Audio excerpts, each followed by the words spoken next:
सरकार ने अटल बिहारी वाजपेयी सरकार द्वारा लागू किए गए न्यू पेंशन स्कीम में रिफॉर्म को मंजूरी दे दी है और इसके समानांतर केंद्र ने यूनिफाइड पेंशन स्कीम लाने का ऐलान किया है। ये पेंशन योजना सरकारी कर्मचारियों के लिए 1 अप्रैल 2025 से लागू की जाएगी।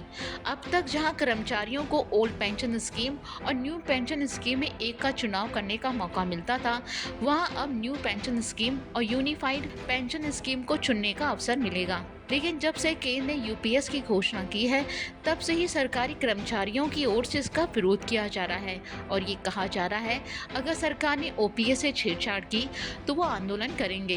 राजस्थान में इसे लेकर राज्य सरकार को कड़ी चेतावनी दे दी गई है कि ओपीएस से कोई छेड़छाड़ नहीं की जाए। ऐसे में सवाल खड़ा होता है कि आखिर सरकारी कर्मचारी वर्ग ओपीएस क्यों चाहता है और क्यों एनपीएस और यूपीएस का विरोध किया जा रहा है। तो चलिए जानते हैं कि आखिर तीनों पेंशन योजना में क्या अंतर है और सरकारी कर्मचारी ओपीएस की ही क्यों मांग कर रहे हैं।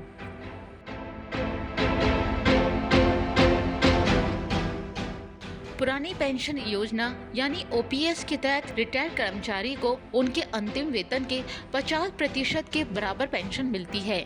ये रिटायरमेंट के बाद एक अनुमानित इनकम देती है। रिटायर्ड कर्मचारी की मौत हो जाने के बाद उसकी फैमिली को पारिवारिक पेंशन के रूप में समान पेंशन राशि मिलती है।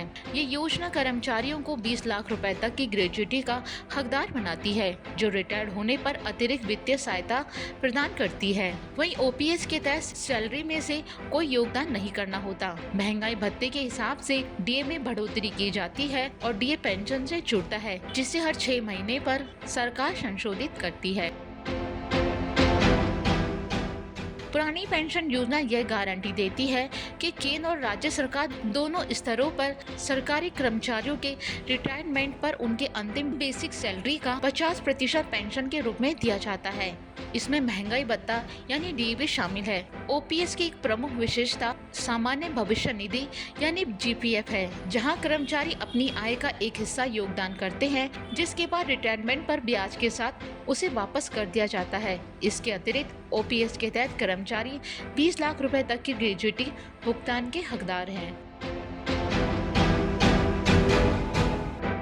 यूनिफाइड पेंशन स्कीम यानी ओपीएस केंद्र की एनडीए सरकार द्वारा शुरू की गई एक नई पहल है। ये ओल्ड पेंशन स्कीम की तरह ही काम करेगा और साथ ही इसमें न्यू पेंशन स्कीम से भी कुछ जरूरी बेनिफिट शामिल किए गए हैं। रिटायर्ड लोगों को रिटायरमेंट से पहले नौकरी के आखिरी 12 महीनों में मिलने वाली बेसिक सैलरी का 50% पेंशन के तौर पर मिलेगा।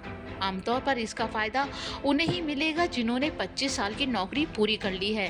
इससे कम जैसे अगर किसी ने 10 से 25 साल के बीच नौकरी पूरी की है तो उसकी पेंशन उसी हिसाब से एडजस्ट कर दी जाएगी। अगर कर्मचारी की मृत्यु हो जाती है तो इस हालत में उनके परिवार को पेंशन का 60% हिस्सा मिलेगा। ये रकम कर्मचारी के मृत्यु के तुरंत बाद परिवार को दे दिया जाएगा। अगर किसी कर्मचारी ने कम से कम 10 साल की नौकरी भी पूरी कर ली है, उन्हें भी प्रति महीने कम से कम 10,000 रुपए पेंशन के तौर पर मिलेंगे। सरकारी कर्मचारी अपने वेतन का 10% यूपीएस में योगदान देंगे। अब जिस तरह से ओल्ड पेंशन स्कीम में सरकार का कंट्रीब्यूशन 14% होता था, ये बढ़कर यूपीएस के तहत 18.5% किया जाएगा।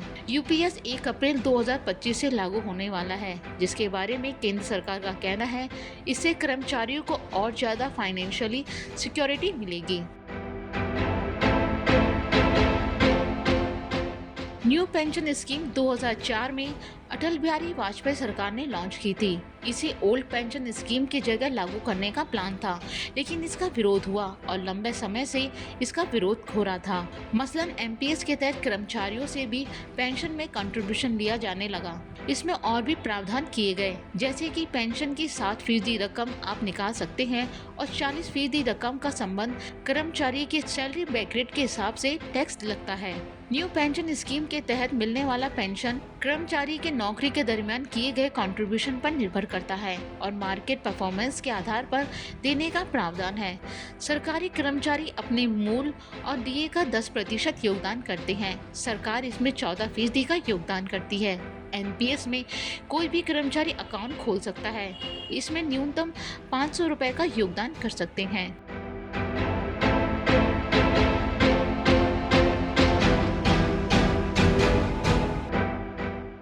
यह एक मैंडेटरी अकाउंट है। इसमें रिटायरमेंट पर टैक्स बेनिफिट मिलते हैं। ये एक ऑप्शनल कंट्रीब्यूशन अकाउंट है जिससे किसी भी समय कर्मचारी अपने पेंशन की रकम निकाल सकते हैं, लेकिन इसे कुछ टैक्स बेनिफिट नहीं मिलता। कर्मचारी रिटायरमेंट पर एक मुश्त एक्यूमुलेटेड कॉर्पस के तौर पर पेंशन की 7% रकम निकाल सकते हैं। बाकी रकम का इस्तेमाल रेगुलेशन पेंशन के भुगतान के लिए एन्युटी खरीदने के लिए किया जा सकता है। अगर आपका अकाउंट एनपीएस के तहत आता है और आप अगर एक मुश्त 7% रकम निकालते हैं तो इस पर कोई टैक्स नहीं लगेगा, लेकिन बाकी 40% रकम पर आपकी सैलरी ब्रैकेट के हिसाब से टैक्स लगेगा।